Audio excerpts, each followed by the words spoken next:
5월 가정의 달이지요. 오늘이 5월 첫 주일인데 날짜가 7일이어서 어린이 주일과 어버이 주일을 같이 지키고 있습니다. 가정의 달 5월이 되면 두 가지를 생각하게 돼요. 하나는 자녀 양육을 어떻게 할 것인가 하는 문제고, 또 하나는 부모 역할을 어떻게 할 것인가 하는 생각을 또한 하게 됩니다. 이 시대는 자녀 교육이 참 힘든 시대라고 이야기를 합니다. 부모 역할 또한 만만치 않아요. 그래서 비혼주의자들도 이렇게 늘어나고 있습니다. 이른바 딩크족이라고 하죠. 수입을 더 많이, 더블 인컴, 수입을 얻기 위해서 아이는 갖지 않는다. 그래서 이걸 줄여서 딩크라고 합니다. 결혼을 하는데 맞벌이 하면서 자녀 낳지 않겠다고 하는 이 신혼부부들이 점점 많아지고 있습니다. 대한민국 출산율이 이제 1도 무너졌어요.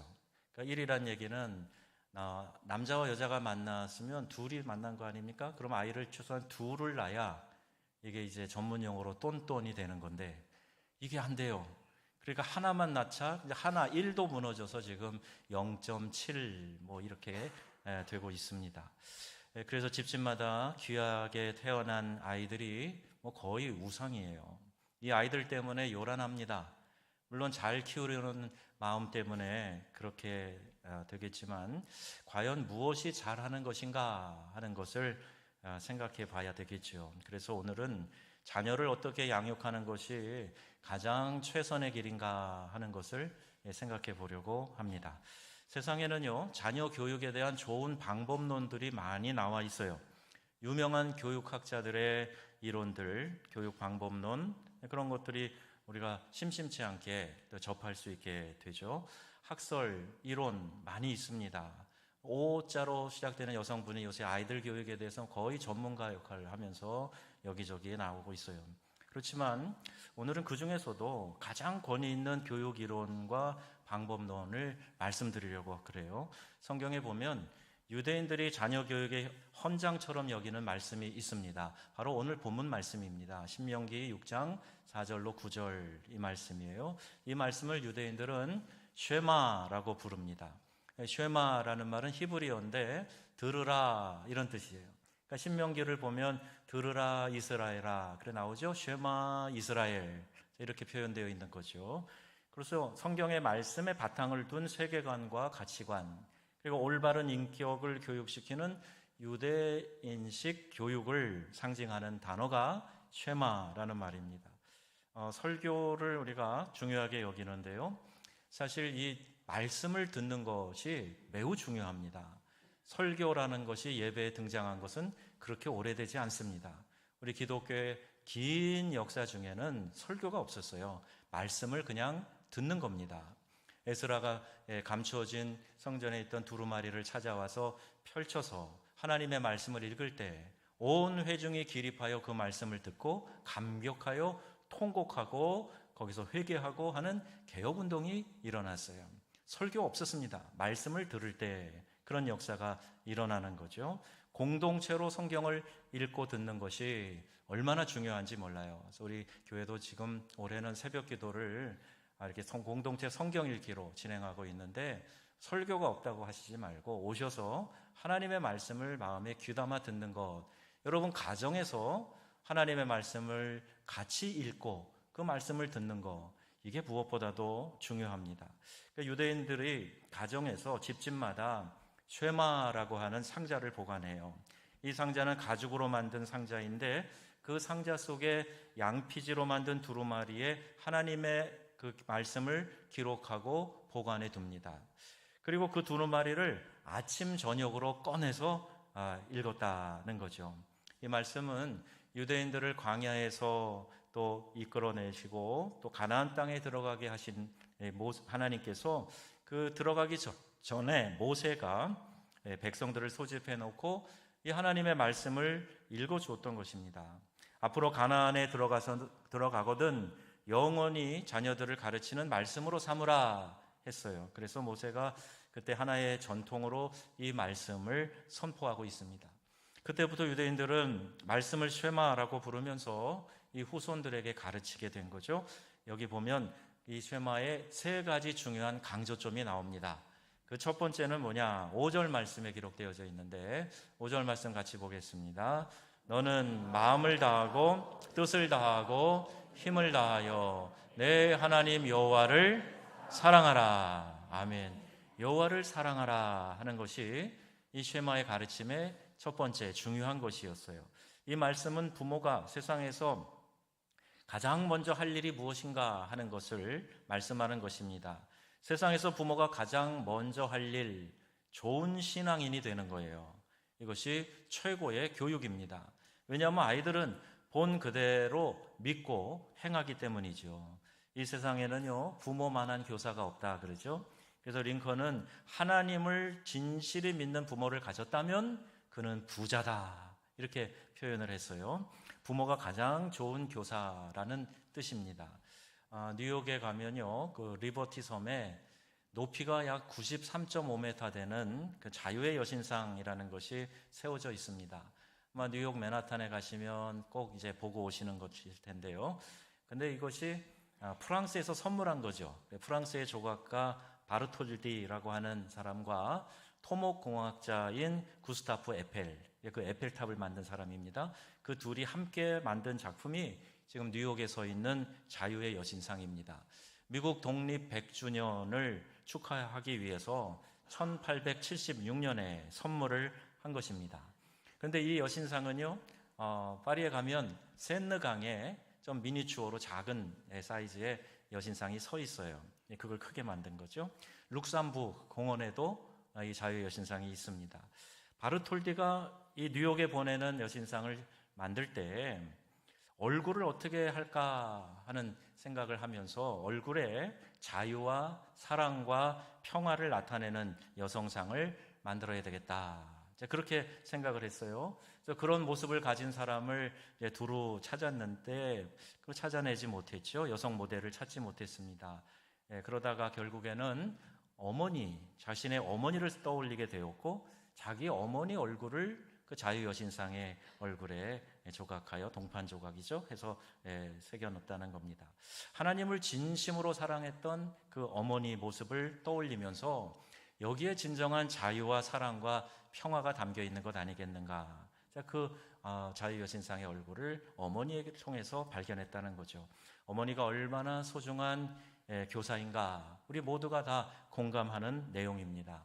미국의 16대 대통령 에브라함 링컨이 자신의 어머니를 가리켜서 이렇게 이야기를 했어요. 어머니 기도 소리가 오막살이 통나무집 구석구석에 깔려 있는 것 같습니다. 집안뿐 아니고 들에서 일할 때, 내가 성장한 후에 가게에 나가 일할 때에도 어머니의 기도 소리는 언제나 내 주변에서 사라지지 않았습니다. 이렇게 술회합니다. 어렸을 때 어머니가 그 통나무집에서 기도하던 그 기도 소리가 귓가에 쟁쟁한 거예요. 그래서 누구보다도 링컨은 정직하게, 성실하게, 시련에 굴하지 않고 그렇게 꿋꿋하게 인생을 살아갈 수 있었는데 그게 바로 통나무 오두막집에서 들리던 어머니의 기도 소리 때문이다라는 거죠. 여러분, 자녀들에게 이와 같은 신앙의 유산을 남겨줘야 됩니다. 많은 재산, 좋은 집, 이런 거 물려준다 그래서 자녀가 반드시 잘 되는 거 아니죠. 그런데 우리가 자녀들에게 꼭 물려줘야 될 것이 하나 있다면 그게 바로 우리 부모님들 세대의 신앙. 이것을 좋은 믿음의 유산으로 자녀들에게 물려줄 수 있어야 됩니다. 그래서 부모가 세상을 떠난 후에도 이들이 믿음 안에서 잘 살아가고 부모님 세대보다도 더 큰 하나님의 은혜와 복을 누리며 살도록 그 신앙을 잘 전수해 주는 것, 이게 바로 부모가 줄 수 있는 최고의 유산이라고 믿습니다. 그러니까 여러분, 다른 건 몰라도 이건 우리가 노력하면 이룰 수 있는 것 아니겠습니까? 고아의 아버지 조지 뮬러가 1805년 독일의 전신인 프러시아에서 태어났어요. 세무원이었던 아버지가 뮬러가 커서 장차 목사가 되면 좋겠다 그렇게 생각을 했는데, 그런데 안타깝게도 이 조지 뮬러는 어렸을 때 많이 방황을 했습니다. 아주 불량한 아이였어요. 상습적으로 돈을 훔쳤고 술집을 드나들었고 방종한 삶을 살다가 형무소 출입까지 했습니다. 그러던 어느 날 친구를 따라서 어느 가정에 신앙 모임에 가게 된 거예요. 그 집에 그냥 갔는데 마침 가족이 모여서 예배를 드리는 그런 상황이었던 것 같습니다. 그래서 그는 그 집에 모인 사람들을 보는데 모두가 다 무릎을 꿇고 기도하는 모습 본 거예요. 아시잖아요. 서양 사람들 의자를 사용하는데 기도하는데 무릎 꿇고 경건하게 손 모아 기도하는 그 모습을 보면서 크게 감동을 받게 됩니다. 후에 그는 수레하기를 그때 그 모습에 새로운 기쁨이 영혼 가득히 내 안에 샘솟는 것을 경험하게 되었습니다. 이런 고백을 남겼어요. 그리고 그는 신학교에 가고 후에 목사가 되었고 그는 죽을 때까지 15만 명의 고아를 돌보는 이른바 고아의 아버지로 평생을 살게 됩니다. 일생 동안 고아들을 먹여 살리는데 그가요 5만 번의 기도를 드리고 그 5만 번의 기도가 응답되어서 그 아이들을 다 먹여 살리고 가르치고 했던 거예요. 64년 동안 모은 금액이 얼마냐? 150만 파운드. 지금 우리 돈으로 하면요 1조 5천억 원이나 됩니다. 기업을 해서 그것을 끌어모은 게 아니고요 하나님 앞에 기도해서 5만 번 응답받아가지고 그 고아들을 먹여 살릴 수 있었던 거예요. 한 사람의 마음의 변화를 이끌어내는 일에는 이렇게 누군가의 어느 가정의 그 경건한 모습에서도 얼마든지 이 변화의 기적을 일으킬 수 있다 하는 좋은 사례가 됩니다. 그래서 오늘 본문은 말씀합니다. 너는 마음을 다하고 뜻을 다하여 내 하나님을 사랑하라 말씀하는 거예요. 너의 마음을 다하고 네 중심을 다하고 네 뜻을 다해서 하나님을 사랑하라. 교육은 방법이 전부가 아니에요. 교육 방법론을 배웠다고 그래서 그걸로 다 그대로 적용되는 게 아닙니다. 부모가 진심으로 하나님을 사랑하는 모습만 보여도 그런 부모, 그런 모습 보면서 잘하기만 해도 자녀들은요 후에 그대로 따라서 살아가기 때문에 하나님 주시는 은혜와 복을 누리며 살게 되는 거예요. 그것이 가장 좋은 신앙 교육입니다. 그래서 성경은 너희가 먼저 좋은 신앙의 부모가 되라 라고 우리에게 권면하고 계시는 겁니다. 여러분이 먼저 신앙의 좋은 모범을 보이시기를 주님의 이름으로 축복합니다. 여러분이 좋은 신앙의 자세로 태도로 나아가게 될 때 그것이 그대로 자녀들에게 전달되기 때문에 먼저 우리가 그런 마음을 가져야 된다는 거예요. 자, 이제 또 하나는요 부모가 두 번째 할 일은 이 말씀을 가르치는 겁니다. 하나님을 사랑하는 부모가 말씀을 가르치는 일을 당연히 귀하게 여겨야 되겠죠. 6절 7절 말씀을 같이 읽겠습니다. 오늘 내가 내게 명하신 이 말씀을 너는 마음에 새기고 내 자녀들에게 부지런히 가르치며 집에 앉았을 때에든지 길을 갈 때에든지 누워있을 때에든지 일어날 때에든지 이 말씀을 가르치라. 아멘. 세상에는요 부모만한 교사가 없다 그랬어요. 부모는 가장 좋은 성경 교사입니다. 유니게가 그 아들 디모데에게 좋은 믿음의 선생님 역할을 했죠. 그리고 그 아이를 키우면서 이 신명기의 전통을 잘 숙지시켰다고 전해지고 있습니다. 아시는 대로 디모데는 헬라인 아버지에게서 태어났어요. 근데 유대인인 어머니가 이 쉐마 교육을 통해서 아이를 하나님 안에서 하나님 사랑하는 것을 가르치면서 말씀을 가르치니까 이 디모데가 바울의 영적인 아들이 되고 귀한 사역의 동역자가 되지 않습니까? 미국의 조지 워싱턴 대통령은 나의 최고의 교사는 어머니였으며 나의 아버지는 가장 존경스러운 하나님과 또 하나님처럼 느껴졌다 이렇게 말을 했어요. 밀레메 성자 슈바이처가 나는 아버지 손을 잡고 주일날 예배에 참석하는 동안 경건이라는 것을 배웠다. 자, 이렇게 이야기를 합니다. 후에 슈바이처는 자신이 아프리카에 가게 된 동기도 그 경건의 힘이었다라고 술해하고 있어요. 제가 슈바이처 박사가 일했던 그 지금의 가봉입니다. 그 람바레네라고 하는 지역에 가봤는데요. 지금도 얼마나 낙후가 된 시골인지 몰라요. 근데 그 당시에 이 슈바이처 박사가 신학자이죠. 음악으로도 아주 대단한 사람이잖아요. 의사였어요. 그런 모든 세상에서 인정받을 만한 거 다 내려놓고 아프리카에 가서 그들을 섬기면서 온갖 고생을 하면서 밀림의 성자로 평생을 바쳤던 것은 내 아버지 손을 잡고 교회에 갔을 때 느꼈던 그 경건함, 그 아버지를 통해서 본 하나님에 대한 이미지, 이런 것 때문에 그가 평생을 아프리카에서 그렇게 생애를 불태울 수 있었다는 거예요. 이처럼 부모가 신앙을 가르치는 일은 무엇보다도 중요합니다. 여러분, 가정에서 공동체 성경 읽기 하시고, 가정 예배 드릴 때 성경을 펴서 한 장이라도 가족들과 함께 읽고요. 그러면서 내 자녀들에게 말씀을 가르치는 우리 믿음의 귀한 부모님들이 다 되시기를 바랍니다. 내가 어떻게 성경을 가르쳐요? 그러지 마시고요. 같이 성경을 펴서 읽으면 된다니까요. 하나님의 말씀은 살아있고 운동력이 있어서 좌우의 날이선 어떤 것보다 예리하여서 우리의 심령, 관절, 골수, 우리의 심령 깊숙한 곳에 들어와서 찔러 쪼개기까지 하시느니라 말씀하고 있어요. 내 능력이 아니라, 내 말재간이 아니라 하나님의 말씀의 능력이 우리의 심령을 바꿔주시는 줄로 믿습니다. 말씀이 들어가면 돼요. 그럼 말씀을 같이 읽자고, 자녀들에게 그런 분위기를 만들고 같이 예배드리는 시간을 만들고, 이게 얼마나 중요합니까? 웨슬레의 어머니 수산나가 아이를 19명을 낳습니다. 그런데 이 19명의 자녀가 얼마나 다 훌륭한 자녀로 성장했는지 몰라요. 우리가 부르는 이 찬송의 많은 찬송곡을 찰스 웨슬리라고 하는 요한 웨슬레의 동생이 작시를 하고 작곡을 했단 말이에요. 요한 웨슬레는 영국이 당시 그 유럽, 러시아와 프랑스가 피의 혁명을 일으켜서 많은 사람이 죽어나가는 그때에 영국도 똑같은 부패 상황이었지만 그런 피해 혁명이 없었던 이유가 뭐냐? 역사가들이 진술하는 거예요. 요한 웨슬레가 그 나라를 영적으로 혁명을 일으켜 놨기 때문에 나라에 그런 피해 혁명이 필요하지 않았다, 이렇게 이야기하는 사람들이 많아요. 그 요한 웨슬레를 낳은 어머니 수산나가 아이들을 모두 신앙으로 잘 키워야 되겠다라는 뜻을 세웠어요. 그러려면 가정교육을 잘 시켜야 되겠는데 어떻게 해야 될까 생각을 하다가 10가지 가정교육의 원칙을 세워놓고 가르쳤습니다. 그 10가지가 뭐냐? 첫째, 간식 없음. 두 번째, 전원 밤 8시 취침. 여러분 읽으세요. 세 번째, 개인의사 존중. 네 번째,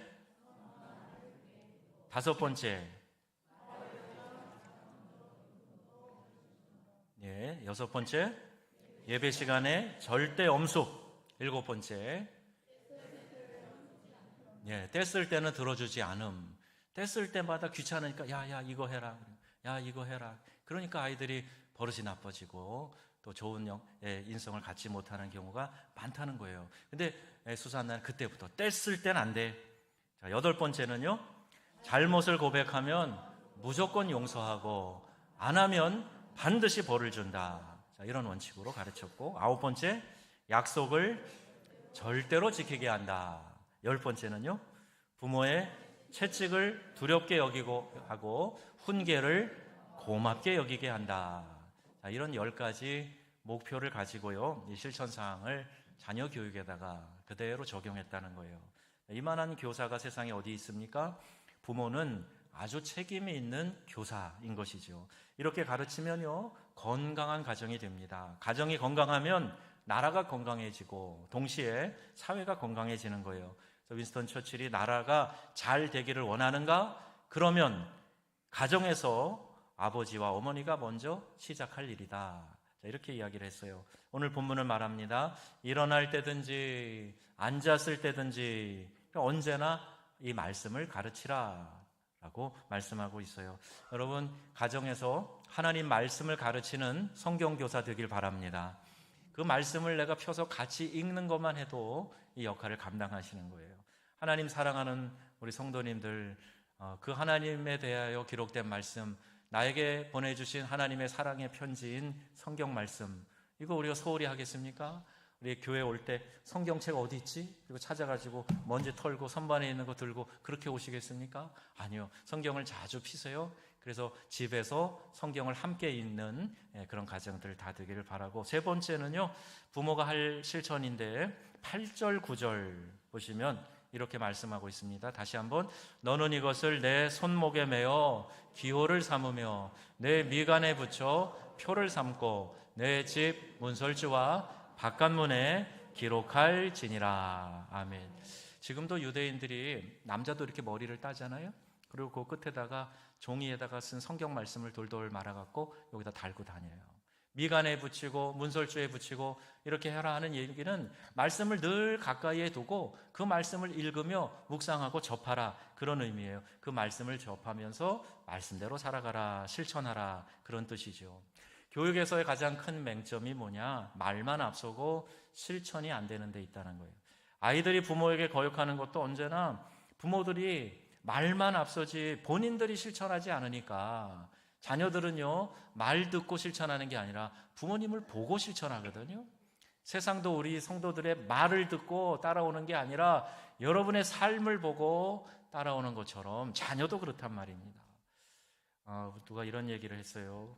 어떤 아이가 혼자 앉아서 집에서 책을 하나 꺼내 갖고 읽는데 그 책이 뭐냐 하면 육아 백과사전이에요. 그 아이가 왜 그 책을 읽고 있을까? 엄마가 집에 와서 보면서 뭐 희한하기도 하고 놀랍기도 하고, 야, 너 왜 그 책을 뽑아서 읽냐? 이렇게 물었어요. 그랬더니 아이가 하는 말이 뭔지 아세요? 엄마 아빠가 나를 올바로 교육하고 있는가 보려고 이 책을 읽고 있어요. 그랬다는 거예요. 그게 이제 요새 아이들이 그만큼 영악하다 하는 얘기를 누가 지어서 한 것 같아요. 사실 그렇습니다. 아이들이요, 안 보는 것 같아도 다 보고 있어요. 부모님이요, 교회는 열심히 다니시는데 그 다음에 생활을 아이들이 누구보다 잘 알아요. 그래서 예수 믿는 게 뭔가 헷갈린다, 이런 자녀들이 나올 수 있단 말입니다. 근데 부모님들이 경건하게 하나님 앞에서 기도하고 어려움이 있어도 그 어려움을 하나님을 믿는 믿음 안에서 기도로 녹여내면서 뚫고 나가고, 누군가 그 부모님에게 나쁘게 했음에도 불구하고 그들을 사랑하기 위하여 몸부림치고 결국에는 사랑으로 품어내고, 이런 부모님의 경건한 모습을 보면서 자녀들이 도전을 받는 거예요. 감동을 받는 거예요. 그래, 맞아, 예수 믿는 게 그런 거구나, 예수님 믿는 사람은 그렇게 사는 거구나 하는 것을 직접 보고 느끼면서 배우는 거죠. 그래서 여러분, 이 부모님들이 믿음의 좋은 실천을 해야 됩니다. 부모의 신앙생활을 아이들이 다 보고 있어요. 헌금생활, 봉사생활, 주일 성수는 어떻게 하는지, 하나님 사랑하는 마음을 가지고 이웃을 어떻게 표현하는지, 그 마음을 가지고 이웃을 어떻게 섬기는지, 그 모습을 자녀들이 다 보고 있단 말입니다. 그리고 아이들은요, 부모들이 살아가는 삶의 모습을 그리고 살피고 자기들도 그 모습을 따라가게 돼요. 부모가 이기적으로 살면 아이들도요, 본 것이 그것뿐이니까 그냥 본능적으로 이기적인 삶을 살게 돼요. 부모가요, 자기를 위해서 쓰는 돈은 수백만 원, 수천만 원도 아깝지 않다고 쓰는데 이웃을 위해서 흘려보내는 것이 거의 없다? 그러면 본능적으로 자녀들도요, 나중에 잘 되면, 내가 돈을 벌면 나도 그렇게 사용하는 것으로 그렇게 착각하고 이기적인 사람이 된다는 거예요. 그래서 어느 목사님이 내가 1년 동안 얼마나 내 주변의 어려운 사람을 섬기며 도우며 살았는가 하는 것을 적어가면서 체크를 하셨다는 거예요.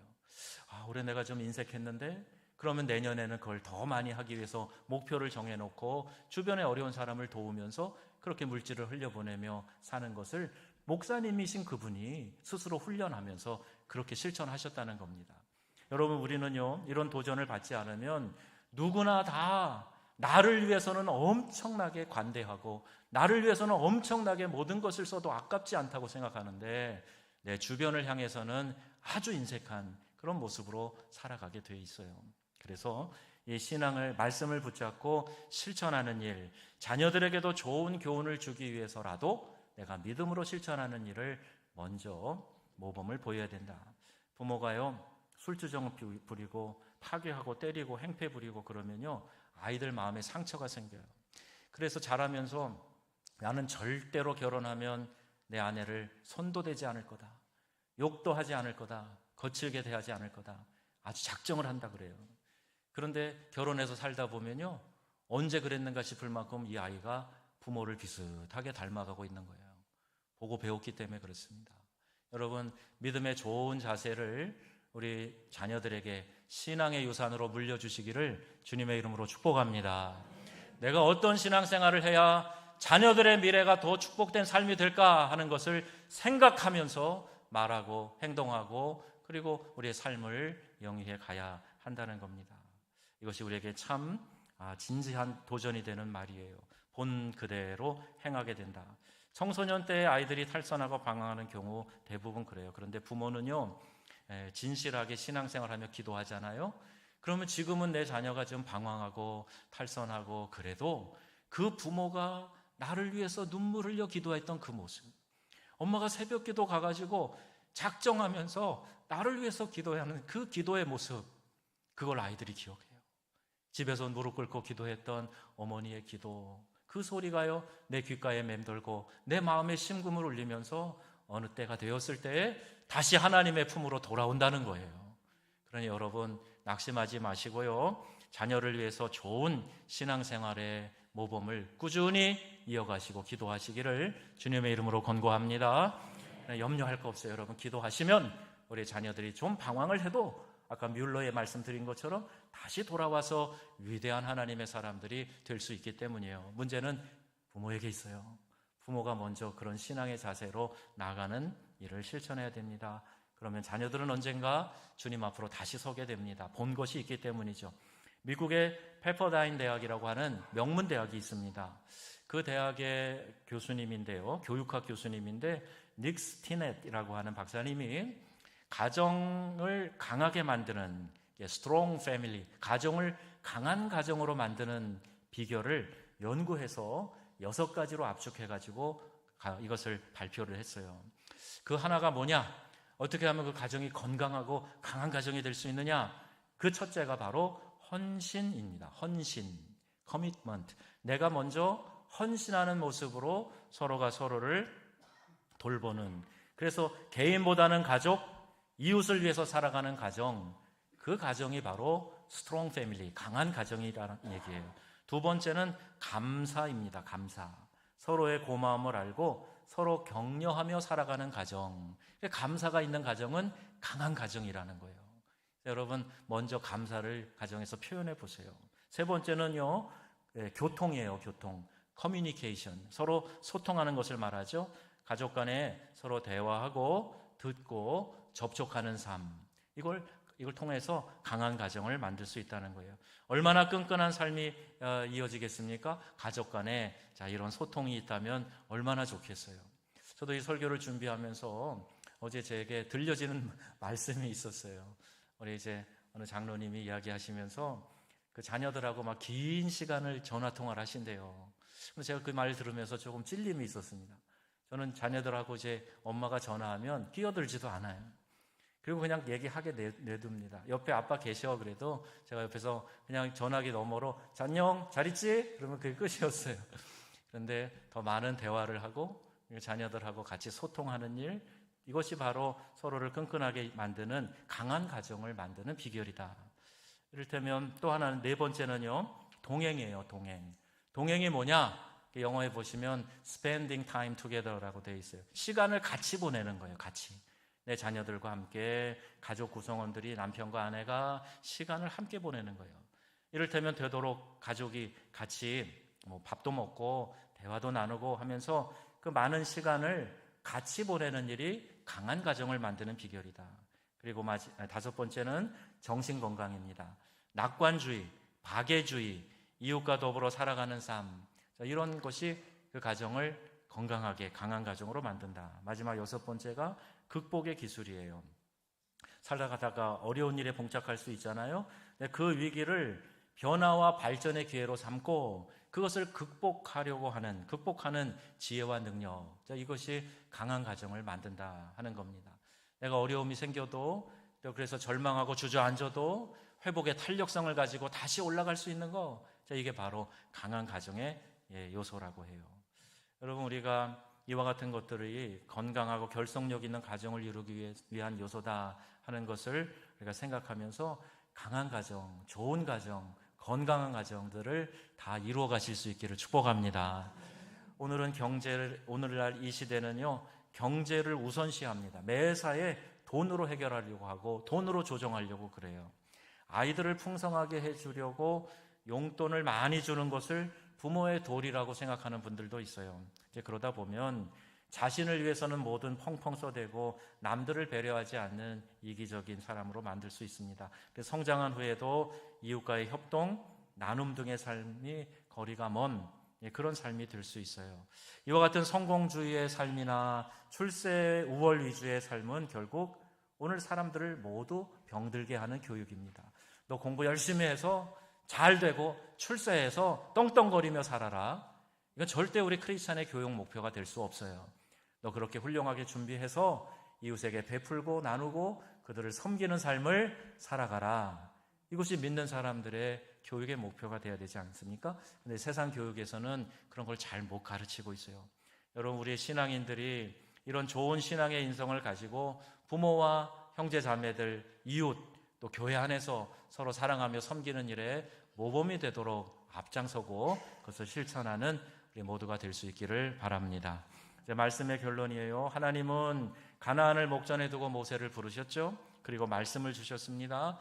가나안에 들어가거든 이 말씀을 앉으나 서나 길을 갈 때나 무엇을 할 때나 이 말씀을 가르치라 했어요. 그래서 그 유대인들은 이 말씀을 귀하게 여기고 쉐마라고 하며 교육의 지침으로 삼았습니다. 이 말씀을 가죽에 기록해서 상자 안에 보관하고 수시로 꺼내 읽고 가르쳤다고 하지요. 이 말씀이 신앙의 전통이에요. 이 말씀이 오늘 우리가 본받고 따라가야 될 좋은 믿음의 교훈입니다. 5월을 맞아서 다시 한번 가정을 생각해 봅니다. 가정을 되새기고 가정을 생각하고 가정을 회복하는 그런 기회가 되기를 바랍니다. 우리의 가정이 하나님을 사랑하고 성경 말씀을 함께 읽고 가르치고 말씀을 실천하는 본을 보이는 교육의 현장이 되기를 바라요. 여러분의 가정에 하나님의 은혜와 복이 함께 하시기를 주 예수님의 이름으로 축원합니다.